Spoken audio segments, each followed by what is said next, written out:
जो non stop Haryana की बात कर रहे हैं, आज हर कोई ये कह रहा है कि नॉन स्टॉप क्राइम है हरियाणा में, नॉन स्टॉप महिलाओं का उत्पीड़न है आज हरियाणा के अंदर, नॉन स्टॉप बेरोजगारी है हरियाणा के अंदर, नॉन स्टॉप महंगाई है, नॉन स्टॉप हर वर्ग के ऊपर डंडा और लाठी चार्ज हो रहा है, नॉन स्टॉप झूठ हर रोज अखबार के फ्रंट पेज पे ऐड दे देकर छपवा सकते हो। अरे मैं तो ढूंढे थे ढूंढे जय ऐसी भगवान रूस गया जाके मैं उपचुक हो जा मारे दिल्ली वाले छठा महीना पर पकड़ने। जैसे जैसे चुनाव नजदीक आ रहे हैं वैसे वैसे राजनेता एक दूसरे पर वार पलटवार करने लगे हैं। जैसे जैसे चुनाव की तारीख नजदीक आएगी वैसे वैसे राजनेता मर्यादा से बाहर जाकर विपक्षियों पर वार करने से गुरेज नहीं करेंगे। बीजेपी के नेता और हरियाणा के पूर्व कृषि मंत्री ने मंच से ऐसा बयान दे डाला जिसे विपक्षी पार्टियों को बैठे बिठाए मुद्दा मिल गया। जेपी दलाल ने कहा कि अगर हमारी सरकार नहीं बनती तो हमारी दिल्ली की सरकार उसको 6 महीने में गिरा देगी। उनके इस बयान पर कांग्रेस नेत्री चित्रा सरवारा ने पलटवार करते हुए कहा कि जिस प्रकार से पिछले 10 सालों में बीजेपी ने यह साबित कर दिया कि उन्हें जनमत से कोई मतलब नहीं है। उन्होंने कहा कि जिस राज्यों में बीजेपी को पूर्ण बहुमत नहीं मिला उन राज्यों की सरकारों को इन्होंने सेंट्रल एजेंसी का गलत इस्तेमाल कर तोड़ा है और ये कहना गलत नहीं होगा कि इन्होंने सरकार को नहीं बल्कि जनमत को तोड़ा है। उन्होंने कहा कि ये तो बीजेपी को बहुत पहले पता चल गया था कि बीजेपी जा रही है और लोगों को भी विश्वास हो गया है कि बीजेपी जा रही है और कांग्रेस आ रही है। उन्होंने बीजेपी में किसी को भी अहमियत नहीं देने का आरोप लगाया।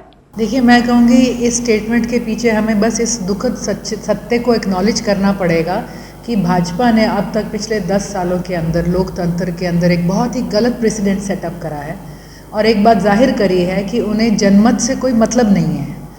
पॉपुलरली चोजन गवर्नमेंट की ना कोई इनकी आंखों में महत्व है, ना ही उसकी कोई इज्जत है। और ये अनेकों प्रदेशों में देखा गया कि जहाँ पर पूर्ण बहुमत भाजपा को नहीं मिली और अगर लोगों का जो है ज़्यादा परसेंटेज ऑफ वोट शेयर दूसरी पार्टी को भी गया तो कहीं ना कहीं साम दाम दंड भेद, हॉर्स ट्रेडिंग, दबाव, सेंट्रल एजेंसीज का गलत इस्तेमाल कर कर उन्होंने जो है इस पे कहीं ना कहीं उन सरकारों को तोड़ा है। और मैं समझती हूँ कि उन्होंने किसी पार्टी की सरकार को नहीं तोड़ा, उन्होंने जनमत को तोड़ा है। तो इस स्टेटमेंट के पीछे तो मैं आज इस दुख को ही समझूंगी और इस मैं समझूंगी दुर्भाग्य को समझूंगी जो आज हमारे लोकतंत्र के आगे इस पार्टी को दिया गया जिसे लोगों ने इतने विश्वास के साथ पूर्ण बहुमत दी थी। देखिए, ये लग नहीं रहा, ये तो बहुत पहले से लगने लग गया था भाजपा को, जब उन्होंने अपने मुख्यमंत्री से लेके कैबिनेट से लेके पूरे प्रदेश की नीतियों को बदल दिया और ये साफ करा कि 10 साल जिन चेहरों पर राज करा था उन चेहरों पर अब चुनाव में जाने लायक अपने आप को भाजपा महसूस नहीं कर पा रही।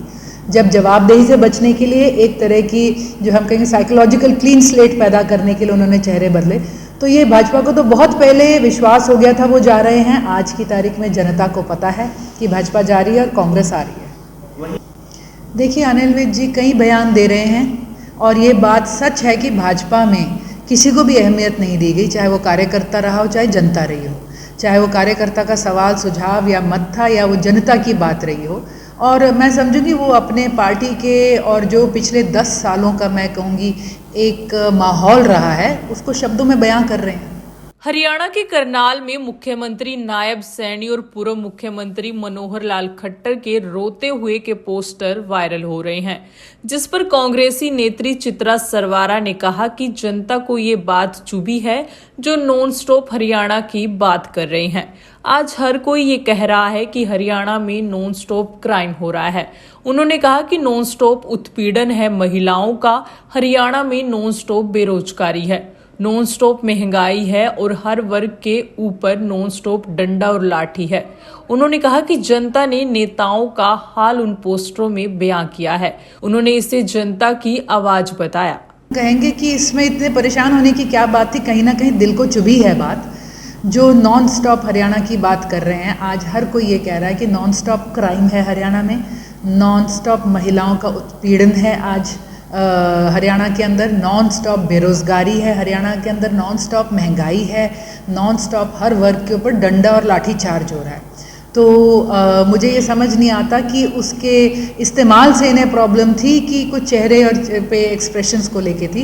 मैं समझती हूँ कि जनता आज दुखी और रो रही है और नेताओं के आने वाले चुनाव का हाल उस पोस्टर में व्यक्त है। मैं कहूँगी ये जनता की आवाज़ है, ये जन जन की आवाज़ है। हम ये कहते हैं कि जब आप नॉन स्टॉप झूठ हर रोज़ अखबार के फ्रंट पेज पे ऐड दे देकर छपवा सकते हो, तो उसमें जब जनता ने असलियत के ऊपर ये सवाल उठा दिया तो इसमें इतना विचलित होने की बात ही क्या है। देश में महिला दुष्कर्म के मामले लगातार बढ़ते जा रहे हैं। इसका सारा आरोप कांग्रेसी नेत्री चित्रा सरवारा ने बीजेपी पर मढ़ दिया। उन्होंने देश में हरियाणा को क्राइम में नंबर 1 बताया।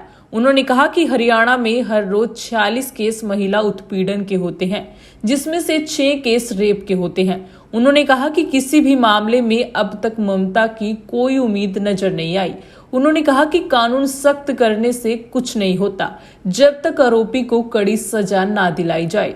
उन्होंने बीजेपी पर सवाल उठाए कि बीजेपी ने कभी भी जब अपराध आ गया तो बीजेपी ने हमेशा सख्ती पीड़ित पर दिखाई है, ना कि आरोपी पर। ये बड़े दुख की बात है किसी भी समाज के अंदर इस तरह की बात होना, और उससे भी बड़े दुख की बात है कि सरकार की जो है ना मैं कहूँगी जिस तरह का रवैया भाजपा ने दिखाया है, एक तरह की निर्दयता ही रही है। जिस तरह से कभी भी किसी विक्टिम को सुनवाई नहीं मिली, इंसाफ नहीं मिला और किसी विक्टिम को कभी एश्योरेंस नहीं मिला, चाहे प्रधानमंत्री हो चाहे मुख्यमंत्री हो, किसी भी प्रदेश में किसी भी भाजपा लीडर से, चाहे वो महिला लीडर रही हो चाहे पुरुष, किसी तरह का समर्थन और सद्भावना उन्हें नहीं मिली।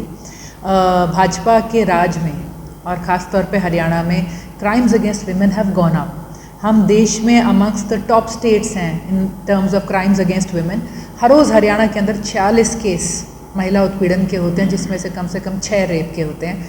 और चाहे ये आम किसी गुमनाम अपराध की बात हो, चाहे उसमें एक बहुत इंटरनेशनल कोच हो जिसने खड़े होकर एक मंत्री से सवाल करे हों, किसी भी मामले में आज तक कहीं भी इंसाफ की या कोई ममता की उम्मीद नज़र नहीं आई।